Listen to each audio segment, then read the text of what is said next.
Hi Noah, Hello. Hi. how are you? Good. I'm good. How are you doing? Not too bad, not too bad. Thanks, Yeah. thanks for I for am. joining us. Yeah. Hi No Noah, worries. this is Amrita. I'm Rita. Hello. How you doing? Good, thank you. How are you? I'm good. It's good. Good to be here. Thank you for Good. the opportunity. No, 100%. We're happy to have the conversation with you. Yeah. So, Noah, I got um, um, your CV Yeah. because you applied for the Scrum Master role at Curtin. Yeah. And I'm hoping that you are aligned that this is the purpose of this interview. Absolutely. Yeah. Right. Sure.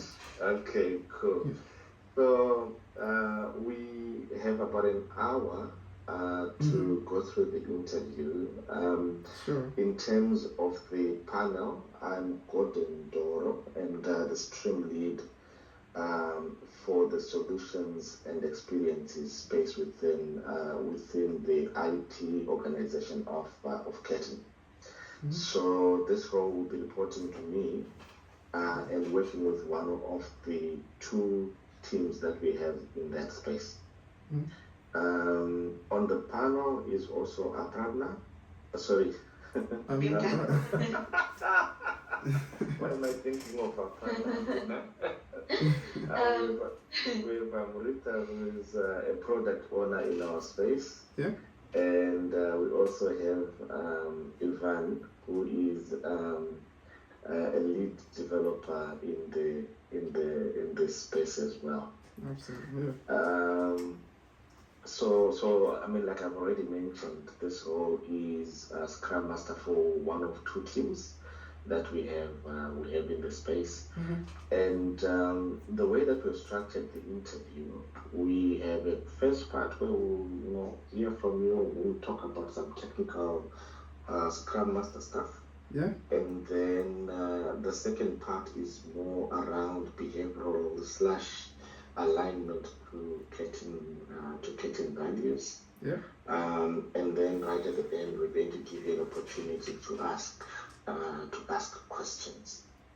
Are you comfortable with that? Yeah, absolutely. It works for me. Perfect. Yeah. Perfect. So I'll start off by maybe just asking you to share with us your background, where you've been, and what you've done. Yeah, absolutely. Thank you for the opportunity, first of all.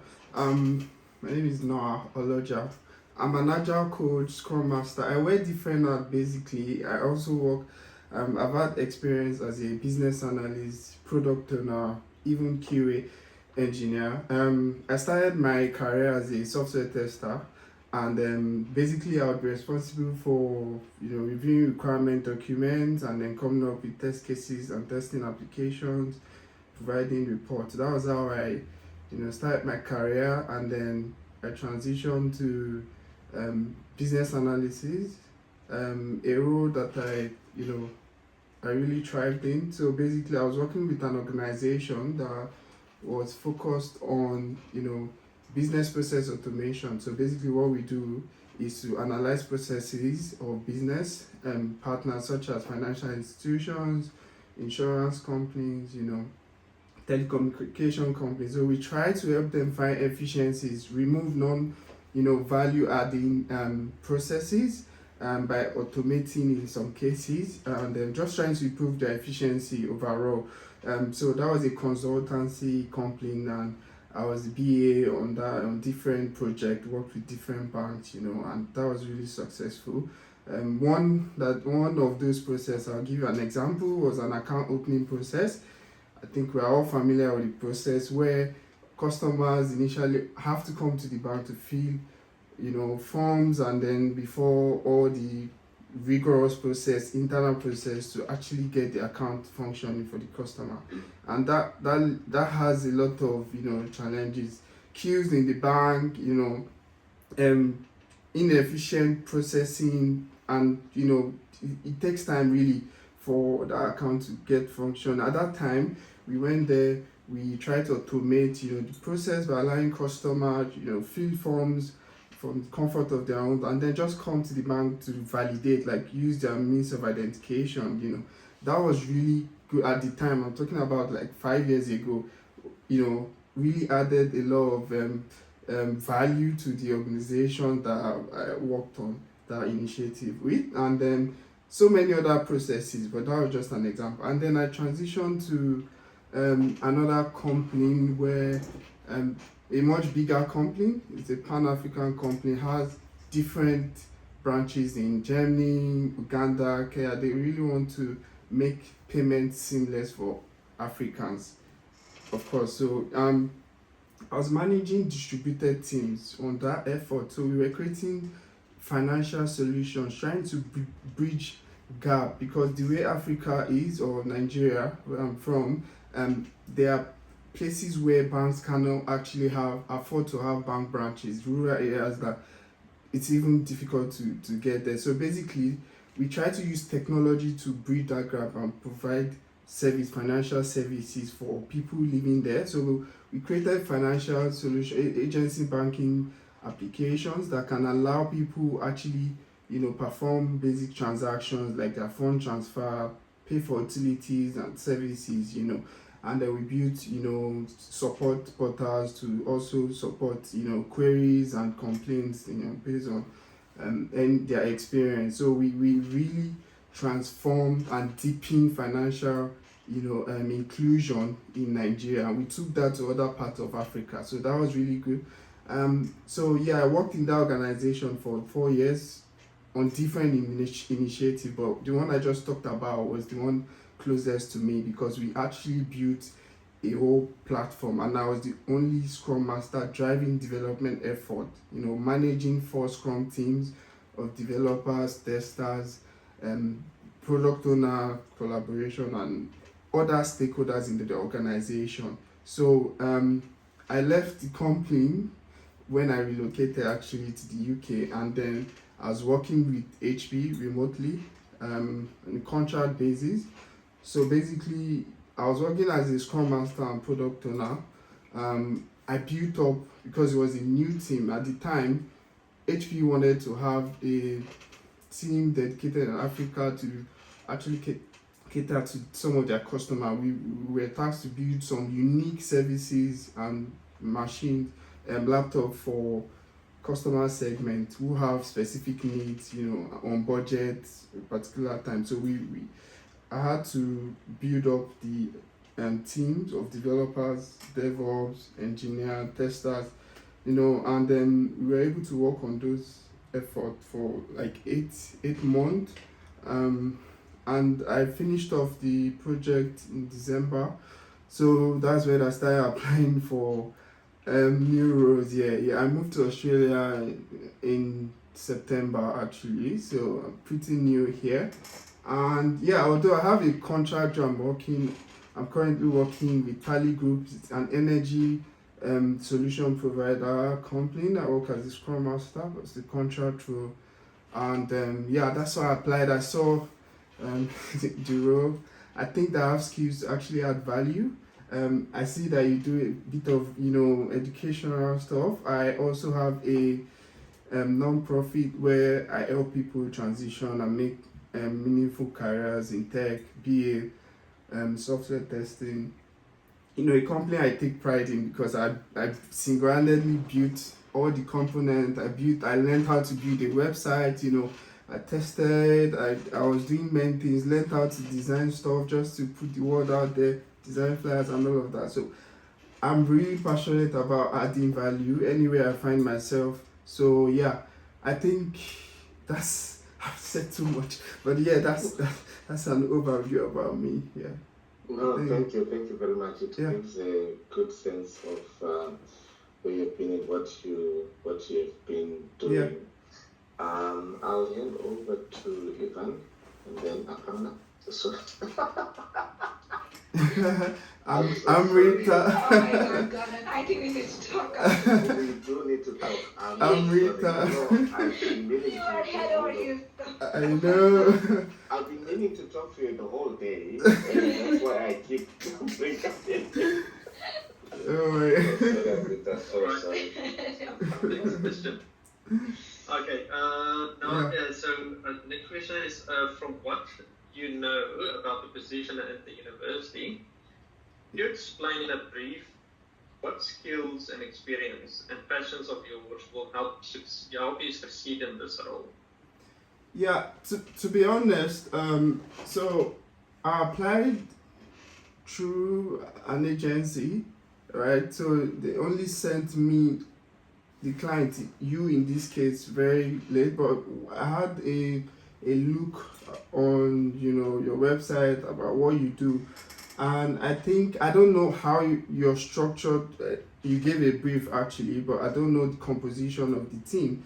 But I think that based on what I saw in your website, I have so many skills that I can actually deploy to add value. For example, I've mentioned when I was giving my summary overview, I talked about my coaching skills. I'm able to deploy that and coach people in agile ways of working. I believe that would be front and center of some of the initiative of what you want to do, just beyond managing scrum teams, right? You need to change the mindset to find efficiencies, and I'm able to focus and help the your organization in this case drive value, deliver value by making your team more optimal, efficient, using some of my skills in agile, different agile, such as Scrum, Kanban, Scrum Ban, in different case. I will also add value in terms of the fact that I've worked in different capacity, as I mentioned, so I'm quite adaptable. I can work as a product owner, leverage that skill, as a project manager as well as a tester. So a combination of those skills will really add value in whatever initiative or any team dynamics really. So I've done that, I've been there, and I've also got a lot of technical skills. I've got 2 masters, so that shows my commitment to learning. I just finished one in the UK, and I had one in Nigeria before I moved to the UK. So I'm very committed to learning. That's my biggest strength. I'm very hands-on as well. So I think that a combination of all these skills and attributes would be very valuable. Yeah. Sorry. Thank you. Over Yeah. to Rita. I can. Yeah. Yeah. Rita, not Aparna. Yeah. Got it. Hi, Noah. You mentioned about coaching. Yeah. So, can you give me an example? Because you mentioned about a lot of projects. Can Yeah, you yeah. give me an example of how you led and coached your team members as a Scrum Master? Yeah, absolutely. Yeah, there are many situations where I've had to coach, right? So in my organization, InterSwitch, I mentioned, where I spent 4.5 years, we were actually a bit agile when I joined, in terms that we were just running the ceremonies when I joined, but we were not efficient. We were in meetings, sprint goals, we changed velocity. We were not applying all the Scrum values correctly, and ultimately, if you partly implement Scrum, you will not get the best efficiency. So basically, I tried to slowly transform mindset, and then there were a lot of people, business users, other stakeholders that didn't know what Agile was, didn't believe in it. So what did I do? So I had to make my Scrum team as efficient as we could be, live the values of Scrum, of openness, respect, delivering value. So every sprint we are planning, we are focused on delivering value. So we don't take work. We try to identify, dependencies before and during backlog grooming sessions to be sure that we have ready user stories, so that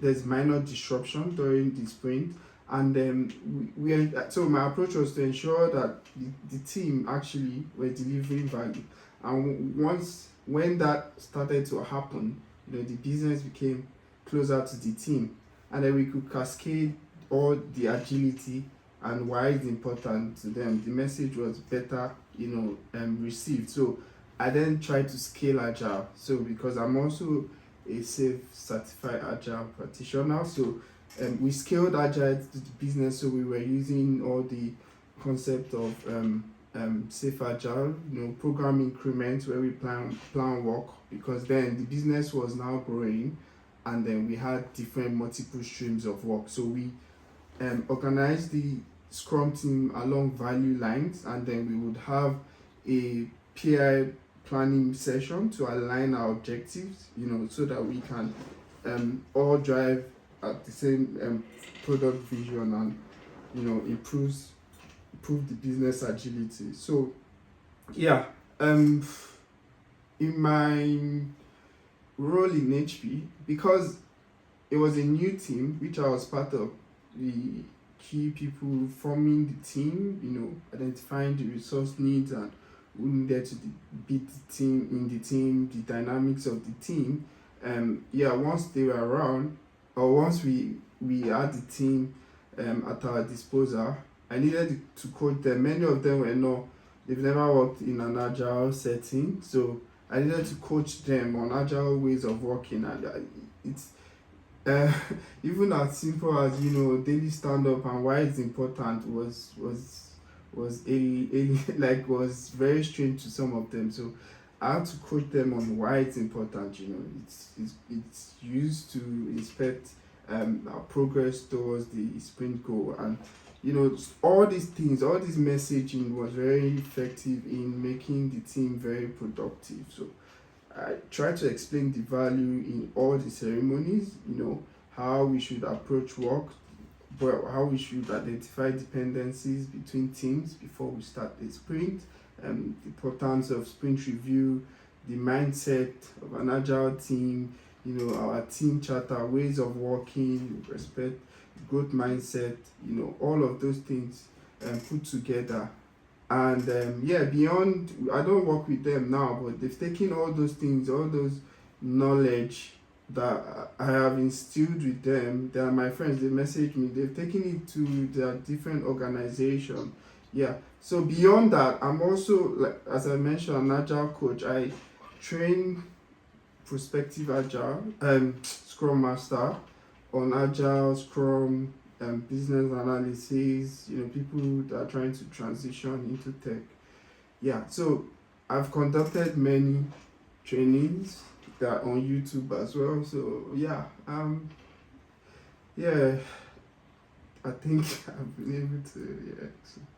That's great. You mentioned about mindset. I think as a Scrum Master or Scrum, that's the biggest thing you need to impart to, because people have this tendency to, push back when it comes to Scrum. It's like too much for them. So I'm pretty happy that you understand that it's not just the process and the ceremonies, the practices, but the mindset as well.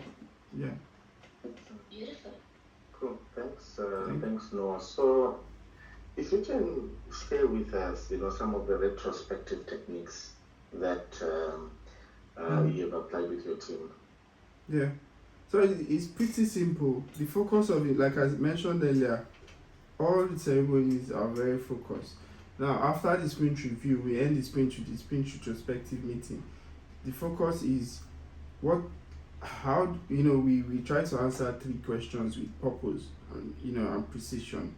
I've already established the mindset again, and the rules for the meeting. Not rules, I don't call it rules, but like just understand the goal of the meeting in terms of no name calling or name tagging or all those things that can disrupt the meeting. So the focus is really on what did we do well. We start with the positives, right? What did we do well in the last sprint now? So it's an opportunity to retrospect, to find what we've done well, find the efficiencies. What can we do better is the next point where we discuss.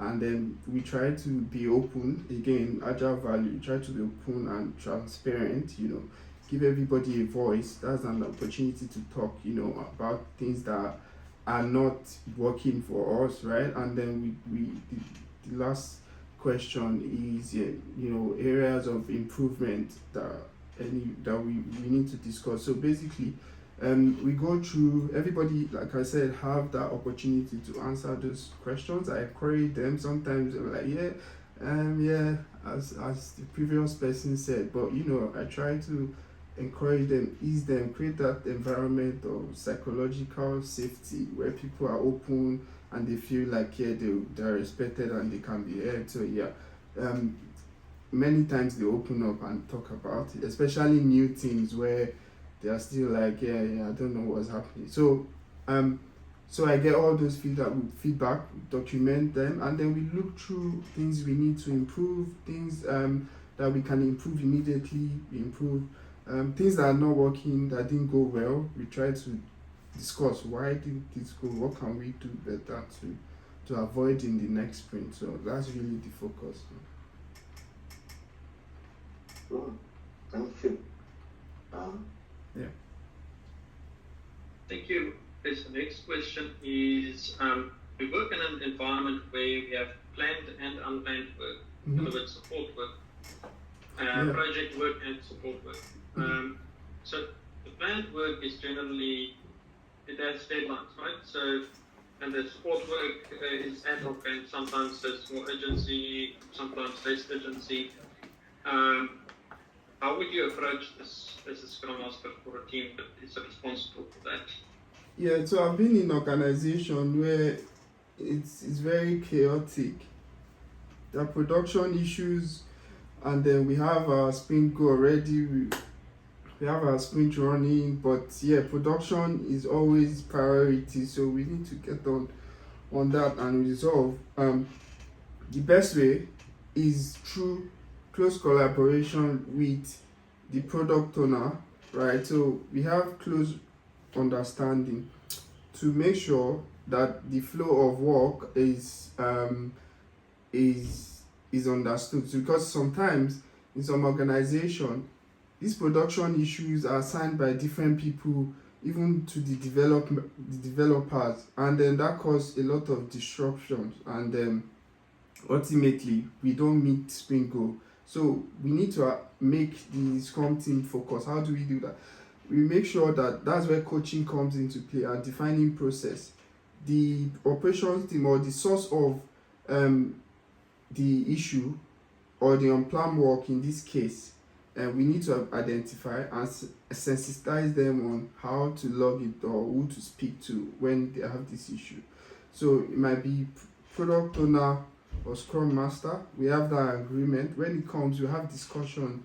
How do we prioritize? Because product owner is responsible for the sprint goal, so not responsible, has input, and then if something is going to be changed, the focus of the sprint is going to change because of this production issue or unplanned work in this case, the product owner has to review that and advise on how we should prioritize that along value line. So because sometimes those unplanned work might not be the biggest priority. So because it might be made to look like all the unplanned works are like they're important, their priority needs to be fixed now, if not carefully managed. But I think my approach and what I've seen work over the year is to make sure there's a good understanding of where to log those issues or unplanned work, and then close collaboration with the product owner to prioritize accordingly and manage the expectations. Cool, thanks. So I'm going to give you another scenario now. So imagine that you have a team that you're responsible for, and that team is discussed and agreed to basically use their story points to mean man hours.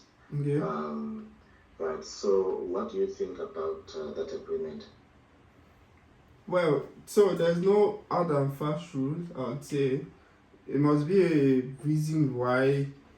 So I've worked in an organization where they said one story point is half a day's effort, work day effort.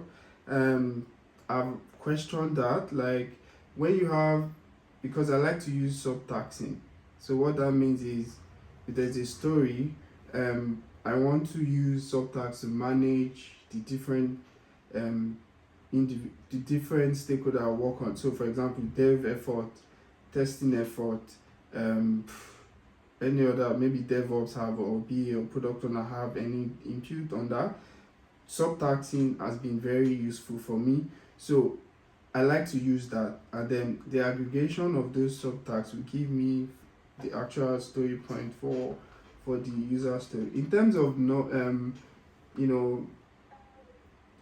seeing story point as in terms of hours, I don't think that's necessarily a bad thing. It depends on how you subsequently manage the subtasking, for me, in my experience.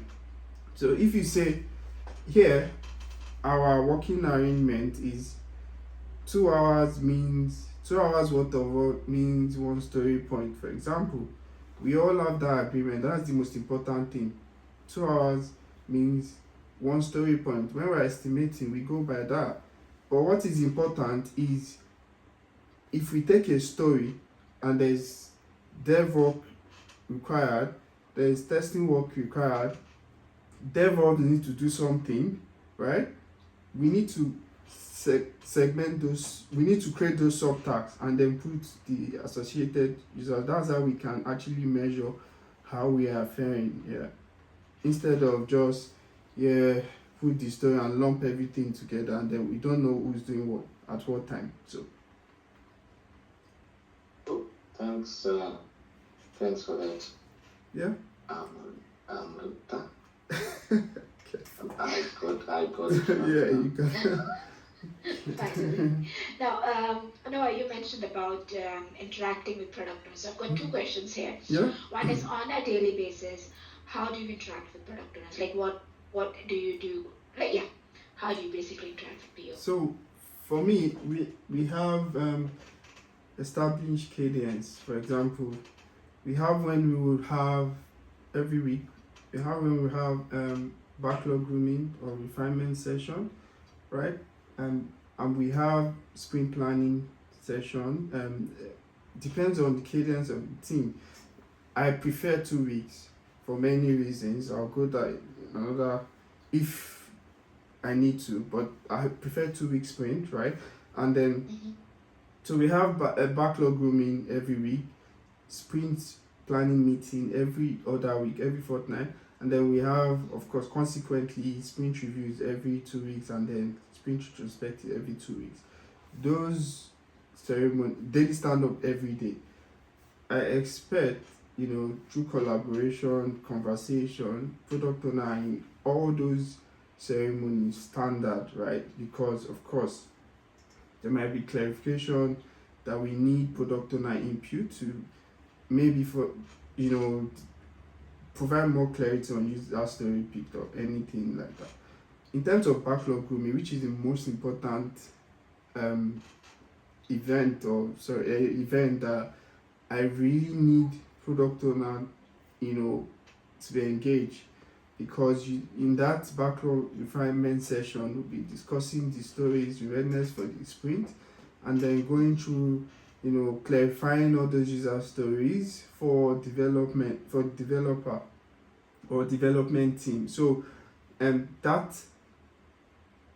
those are standard engagement to be having, right? There are other engagement that doesn't have to be every day. We discuss as is. Like I mentioned, if there are unplanned work that we need to discuss, or there are other things, because again, you have things you're focusing on.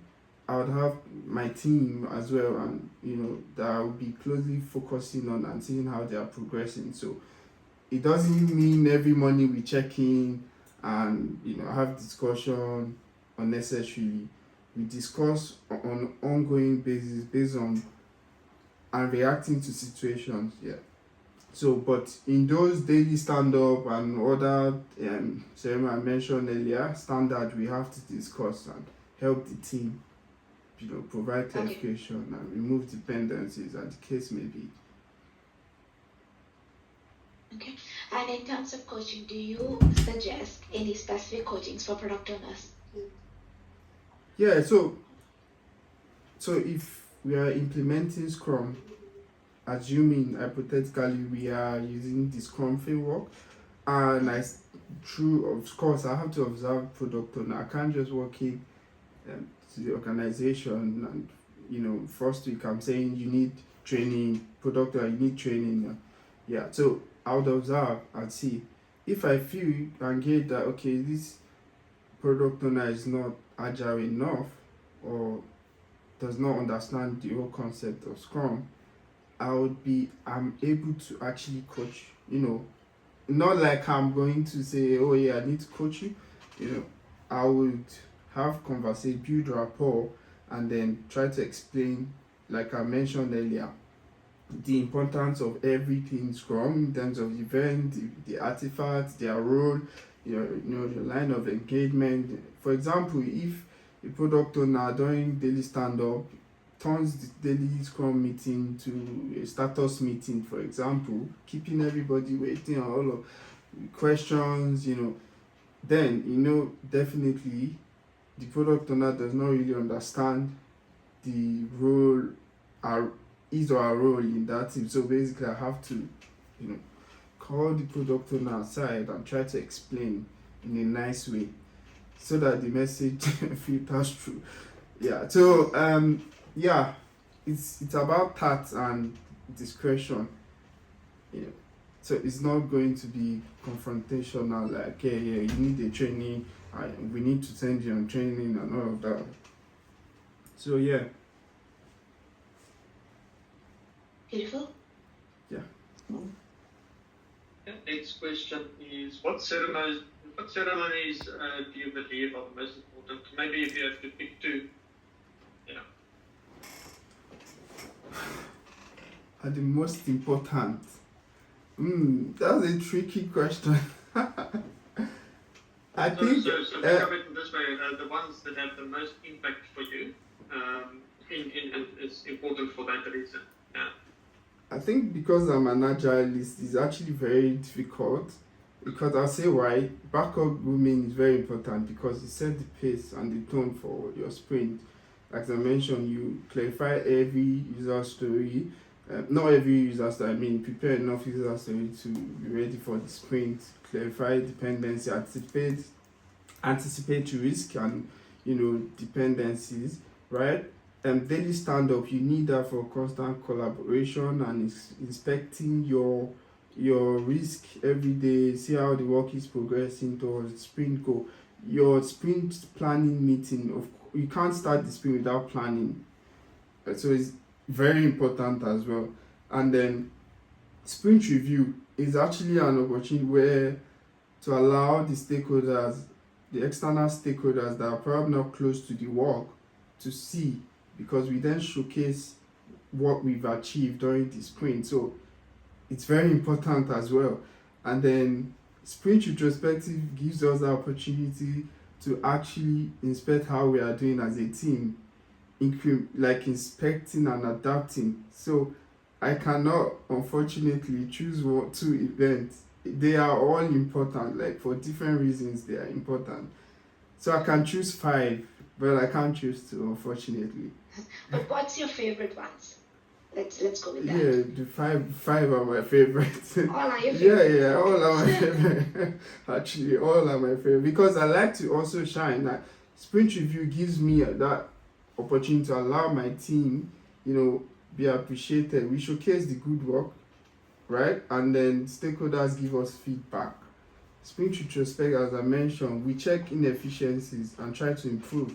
It's important for the team. So those 5, I love them. So maybe just what you said there, identifying, what you just said and to improve. So what would you say is the ceremony that you would say enables that the most? So enable improving, helping the team improve. Yeah, it's sprint retrospective for reasons I've mentioned, right? So you expect people are more like focused on thinking about what we actually did well, team collaboration. people helping each other. We were able to meet sprint goal. The PO was able to clarify user stories, promptly, right? Things that did not work well. Oh, we could have done better estimation, right?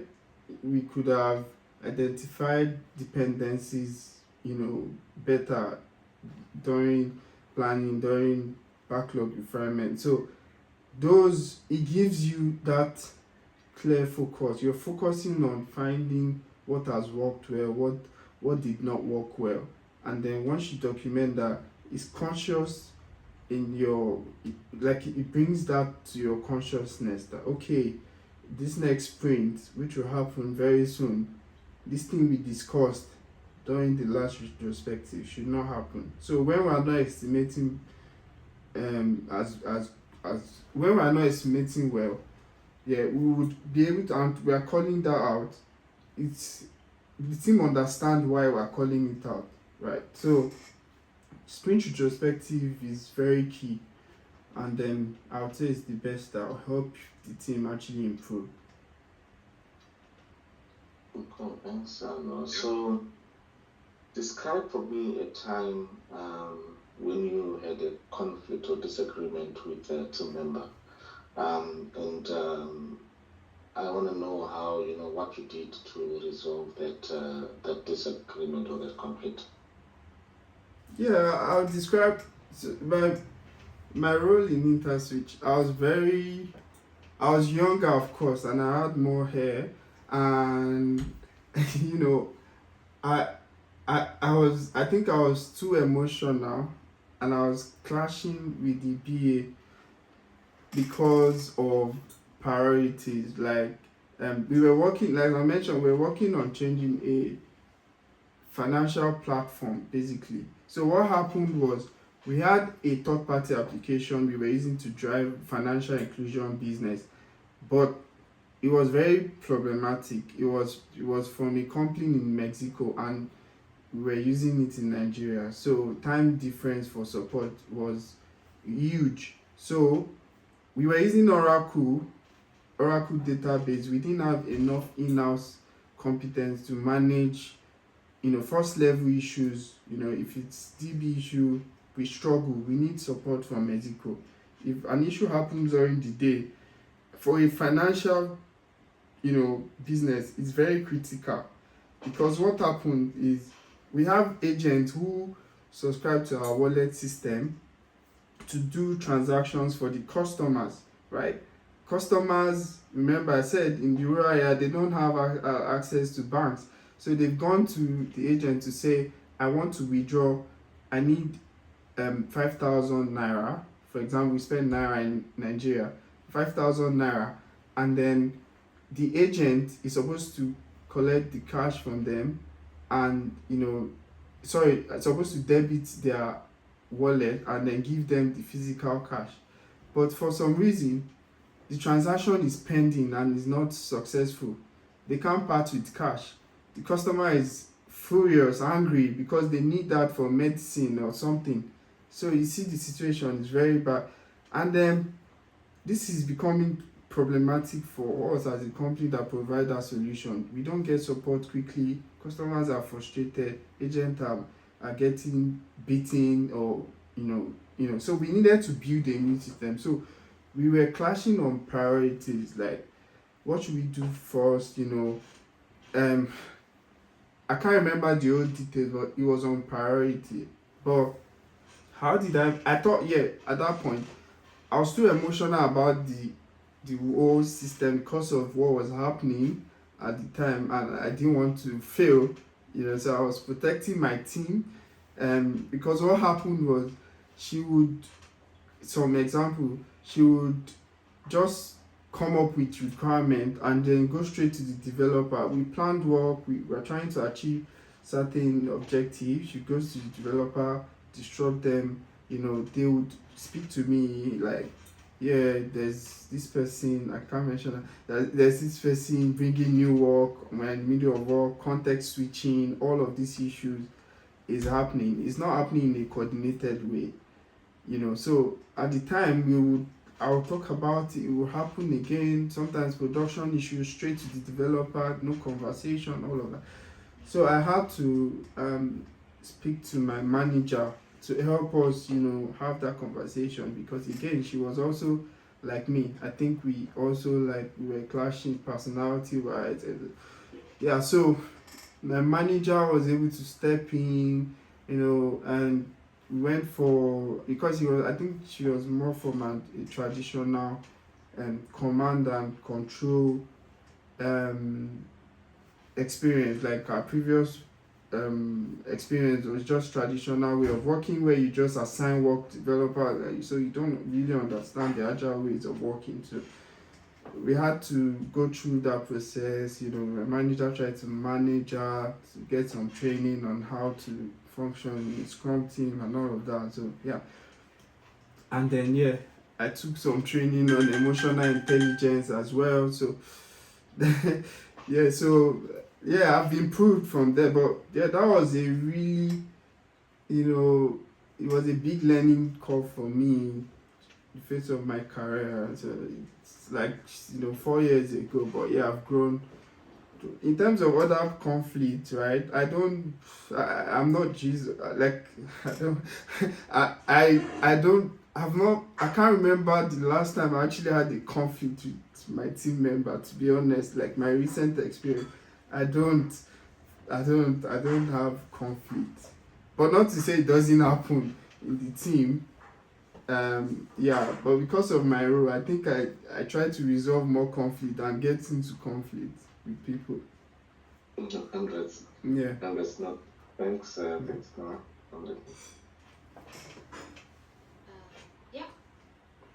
So now you mentioned about a lot of processes. So can you give me an example where you have improved a process? Yeah. And because of that, like, what was the outcome? Yes. So I've mentioned one when I was working as a business analyst for BPM. That was what I was doing like every single day. We go to work, we try to analyze current process, and try to find non-value process, using so many techniques, lean. We were using business automation tool to automate, like K2 is one of those automation tools to build and automate workflows, to remove inefficiencies. In terms of work process, like internal work process, I've also mentioned about how I was able to encourage agility enterprise-wide, where I talked about how the development team or the Scrum team was the only agile team in the organization, and I tried to scale it up, right, to business, and how we use PI planning and all of that. That is also process improvement.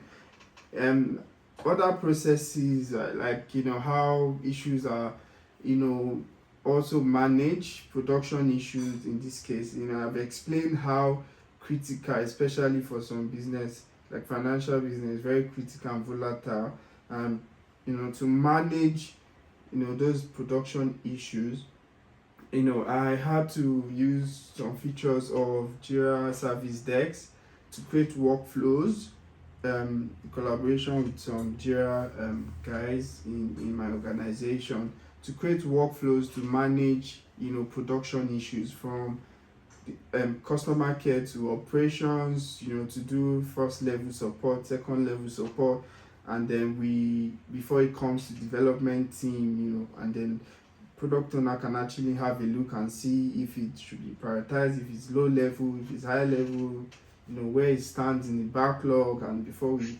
actually cascade out to the Scrum team, right? And if it's something around technology, network, it's forwarded to them to deal with all of that. So process improvement as well. Many instances, but those some of the issues or the processes that I can mention at this point. Any big wins? Big wins, yeah, of course. So those processes I mentioned account opening process. At the time, it was a big deal, really. So because of that, my company was a consulting company. Because of that, we got recommendation to do same process for other banks in Nigeria. So that was additional business for the organization, ranging in millions. So that was really good. In terms of the business agility effort, I don't have the number, but the share value, the fact that the business today are now agile and they are doing agile better, they are skilled agile, and then of course they can respond to business needs more quickly.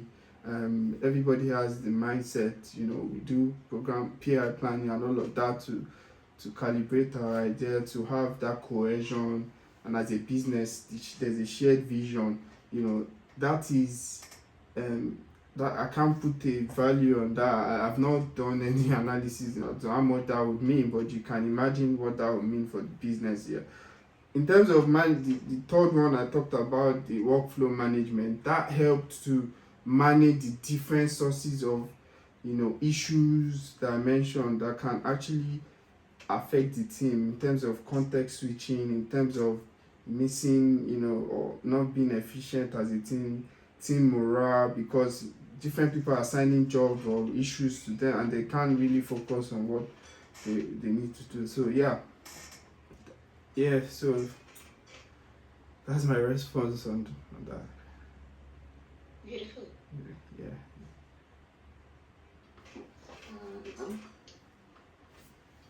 So we're moving over to the curtain values questions. So maybe describe a time when you felt your integrity was challenged by another colleague or someone. How did it impact your professional standing, and what did you do to address that challenge to your integrity? Yeah. Integrity.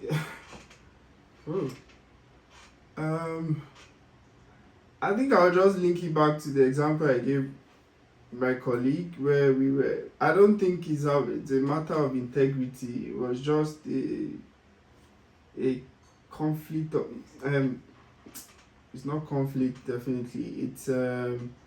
It's priorities, really. In terms of integrity, my integrity has never been questioned. I've dealt with financial application, as I've mentioned, different things.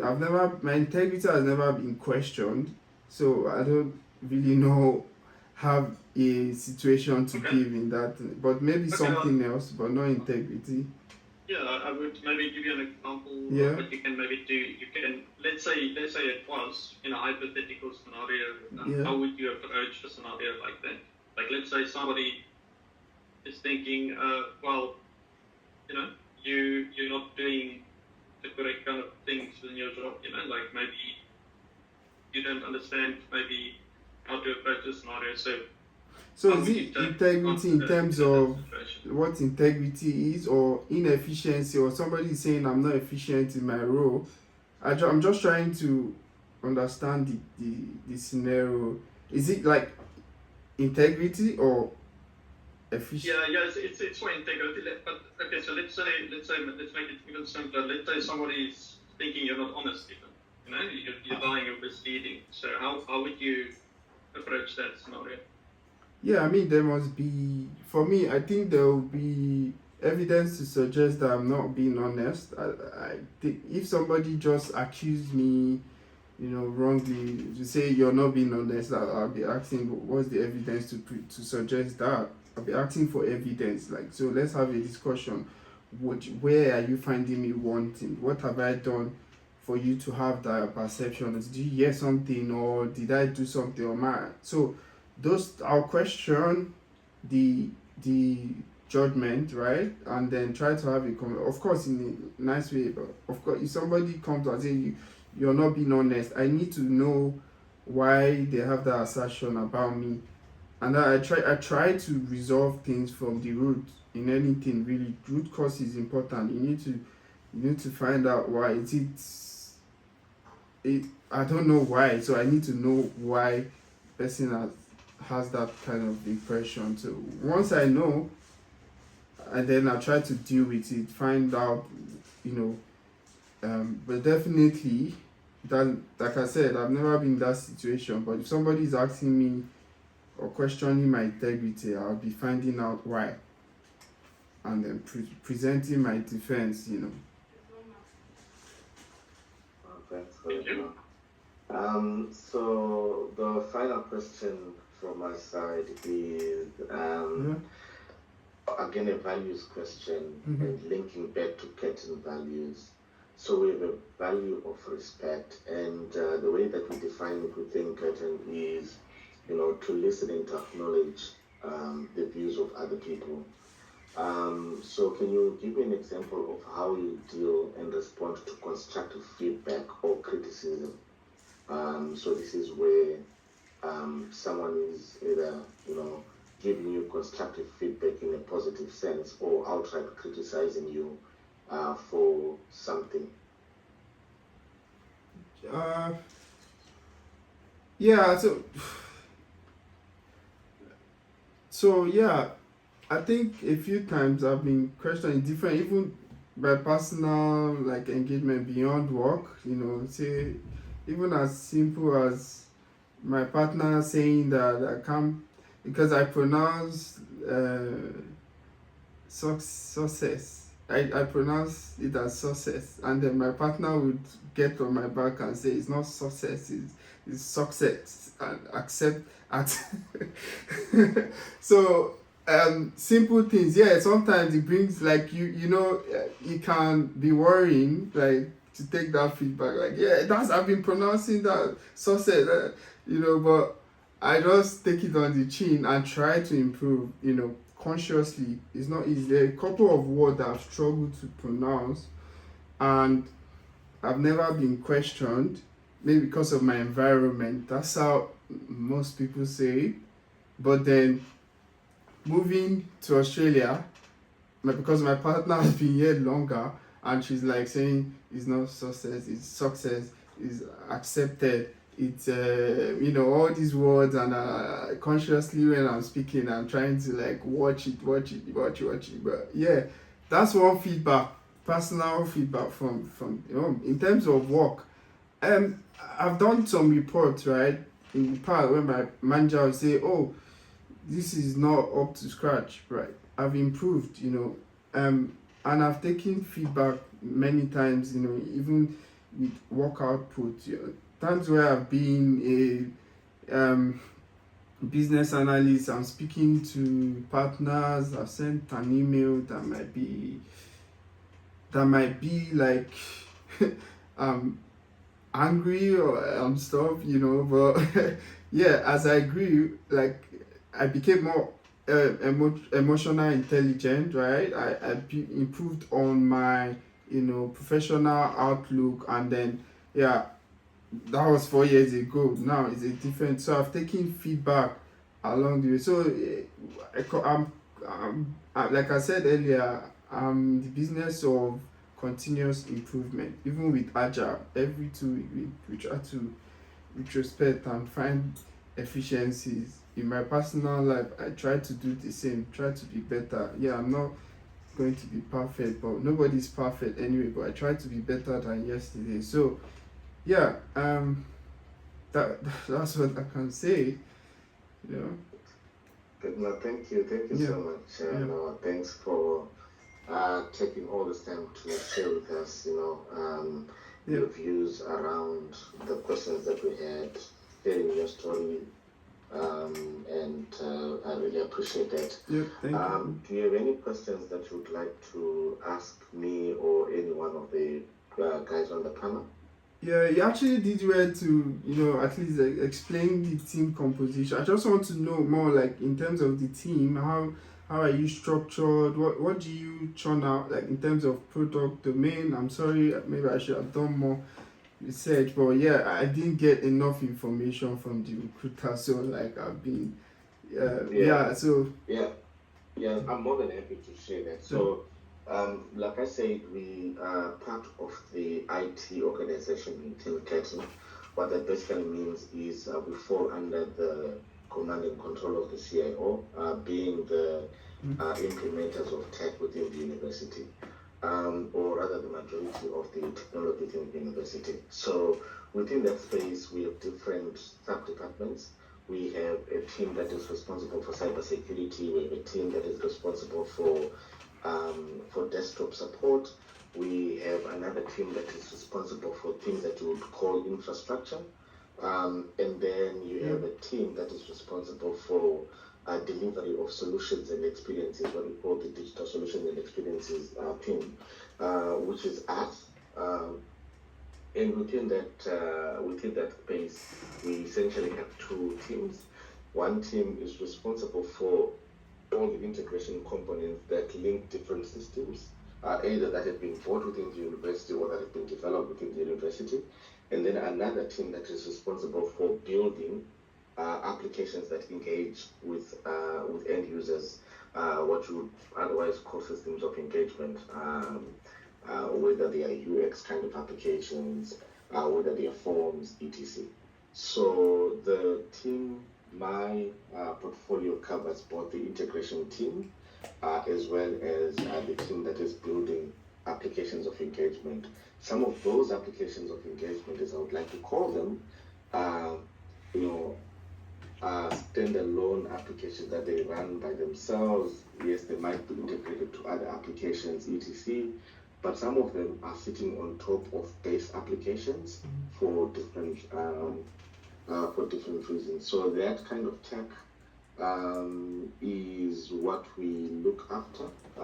But we have a big piece of work that's coming up that's now pushing us to getting more people, to getting better qualified Scrum Masters, so that we can really push and start delivering some of the pieces of work that will ultimately change the composition of even that structure potentially. Yeah, absolutely. Thank you so much for the detailed explanation at your time. I think the last question will just be next step for me to have an idea, and it's been great chatting. Yeah. Excellent. So next steps, we have a few more interviews to conduct. Yeah. My hope is that within the next week, so latest Friday next week, by Friday next week, let me put it that way, we should have gotten back to you already through your agent. And what we'll be coming back to you with is a response, obviously, of how this has gone in relation to all the other interviews that we have conducted. Yeah. Exactly. Yeah. And should you be a successful candidate at that point, we'll then go through the necessary checks to verify working rights, to verify the police clearances and all those other nice things, and we then make the appointment. So from that perspective, I have two more questions for you. What is your notice period? Yeah, 2 weeks. I'm available in 2 weeks. Yeah. Cool. And then do you have any leave that is planned for the next 6 months? No. Yes or no? Both are correct answers. No, absolutely no. I went skydiving in December. I took a nice break, so I've been good. Yeah, time for work for the next year. Yeah. All right. Cool. Yeah. Cool. So essentially, those are the next steps. Yeah. So yeah, if you can just give us the opportunity to revert back to you within the next week. Yeah. And then we'll take it from there. Yeah, thank you so much, Amrita. I got that right. Thank you. Ivan, thank you. Look at myself to blame for that one. Yeah. But thank you very much. Thank you. I really appreciate it. Thank you so much. Right. Great chatting with you. Take care. Yeah, bye. Bye. Cool. Ivan and Amrita, if you guys can stick around. Yeah. Sure.